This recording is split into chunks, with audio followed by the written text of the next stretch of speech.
ఆ జిల్లాలో హస్తం పార్టీ నేతల ఆశలు అడియాసలవుతున్నాయట. నామినేటెడ్ పదవుల్లో తప్పకుండా అవకాశం దక్కుతుందని కలలుగన్న సీనియర్లకి రిక్త హస్తమే మిగిలిందట. ఉమ్మడి జిల్లా వ్యాప్తంగా ఒక్క సీనియర్కి పదవి దక్కకపోవడంతో అధిష్టానంపై గుర్రుగా ఉన్నారట. ఏళ్ల తరబడి పార్టీని నమ్ముకున్న వాళ్ళకే కాదు, గోడ దూకొచ్చిన సీనియర్లకి మొండి చేయి ఎదురైందట. ఇలా అయితే కుదరదు, ఇక తాడో పేడో తేల్చేసుకుందాం అంటూ కొందరు సీనియర్ నేతలు రెబల్గా మారేందుకు సిద్ధమవుతుంటే ఏం చేద్దాం అంతా తలరాత అని సరిపెట్టుకుంటున్నారట మరికొందరు నేతలు. ఇంతకీ ఏ జిల్లాలో ఉంది ఈ పరిస్థితి? అక్కడి నాయకులకి పదవులు రాకపోవడానికి కారణం ఏంటి? ఆదిలాబాద్ నేతలకు పదవులు అందని ద్రాక్షేనా? పాత కొత్త నేతలకు మొండి చేయేనా? నేతలు ఈ గట్టు నుంచి ఆ గట్టుకు దూకబోతున్నారా? పదవులు ఇస్తే సరి, లేదంటే పార్టీ మార్చేస్తామంటున్నారా?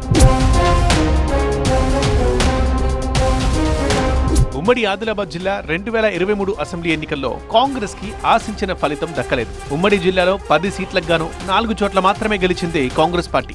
అయితే రాష్ట్రంలో అధికారంలోకి రావడంతో చాలా మంది నేతలు హస్తం గూటికి చేరారు. పాత నేతలతో పాటు వలస వచ్చిన నేతలతో జిల్లా కాంగ్రెస్ హౌస్ఫుల్ గా మారింది. తర్వాత హస్తం పార్టీ తీర్థం పుచ్చుకున్న సీనియర్లంతా పార్టీ కీలక బాధ్యతలు అప్పగించకుండా పోతుందా, ఏదో ఒకరోజు నామినేటెడ్ పోస్ట్ రాకుండా పోతుందా అని ఆశగా ఎదురు చూస్తున్నారట.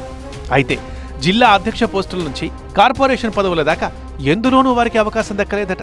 అటు పార్టీ పదవులు, ఇటు నామినేటెడ్ పదవుల్లో నిరాశే మిగిలిందట. కొన్ని భవిష్యత్తులోనైనా ఏదో ఒక పోస్ట్ వస్తుందా అంటే అదీ కష్టమే అన్న సంకేతాలు కనిపిస్తున్నాయట. పోనీ పర్సనల్ పనులైనా చేసుకోగలుగుతున్నామా అంటే అది కూడా వీలు పడ్డం లేదట. ఇవన్నీ నెమరేసుకుంటే అసలు అధికార పార్టీలో ఉన్నామా లేక ప్రతిపక్షంలో ఉన్నామా అన్న ఆలోచనలో ఉన్నారట. 2023 ఎన్నికలకు ముందు, ఫలితాల తర్వాత కాంగ్రెస్ లోకి వచ్చిన నేతల లిస్ట్ చాంతాడంత ఉంది. వారిలో ఒక్కరంటే ఒక్కరికి కూడా పదవి దక్కలేదట.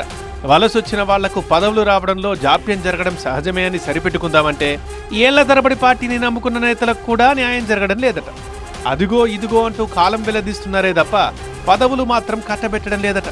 పదవులు ఇవ్వకపోతే ఇవ్వకపోయారు, కనీసం సీనియర్లుగా గుర్తించి మర్యాద కూడా ఇవ్వడం లేదని బాధపడుతున్నారట. ఈ పరిణామాల కారణంగా ఆగ్రహంతో ఊగిపోతున్నారట పలువురు నేతలు. ఇక లాభం లేదు, పార్టీలో ఉన్న ప్రయోజనం లేదు అంటూ పలువురు నేతలు కాంగ్రెస్ ను వీడే ప్రయత్నాల్లో ఉన్నారట. బోత్ మాజీ ఎమ్మెల్యే రాథోడ్ బాపురావు ఇటీవలే కవిత పార్టీలో చేరిపోయారు. ఇప్పటికే మాజీ ఎమ్మెల్యే కోనేరు కోనప్ప మళ్లీ బీఆర్ఎస్ లోకి వెళ్లిపోయారు. ఈ ఇద్దరి బాటలోనే మరికొందరు సీనియర్ నేతలు పార్టీని వీడాలని భావిస్తున్నట్లుగా తెలుస్తోంది. పార్టీ కార్యక్రమాలకు రామ్ రామ్ చెప్పేసి ఇంటికే పరిమితమయ్యారట చాలా మంది నేతలు. అసెంబ్లీ ఎన్నికల టైంలో కాంగ్రెస్ గూటికి చేరిన ఆదిలాబాద్ మాజీ డీసీసీ అధ్యక్షుడు సాజిద్ ఖాన్, గన్రాత్ సుజాత, సంజీవరావు కూడా పార్టీ పదవి కట్టబెట్టలేదట. తగిన గుర్తింపు ఇస్తామంటూ ఒక మాజీ మంత్రి, మరో మాజీ ఎంపీకి అధిష్టానం హామీ ఇచ్చినా అది కార్యరూపం దాల్చలేదట. కనీసం తమని నమ్ముకున్న కార్యకర్తలకైనా పోస్టులు ఇవ్వాలని కోరినా అధిష్టానం నుంచి స్పందన లేదట.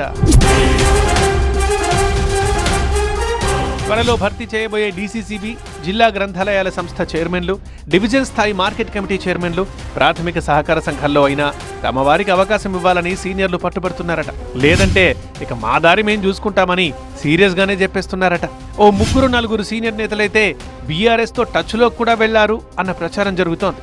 ఆ పార్టీలో స్పష్టమైన హామీ లభిస్తే కండువా మార్చేయాలని ఫిక్స్ అయ్యారట.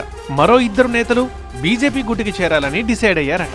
మరి ఇలాంటి పరిస్థితుల్లో చూడాలిక పదవులు దక్కలేదని తీవ్ర నిరాశలో ఉన్న నేతల్ని ఏదో అలా సంతృప్తి పరుస్తారా లేక పట్టి పట్టనట్లు వ్యవహరిస్తారా?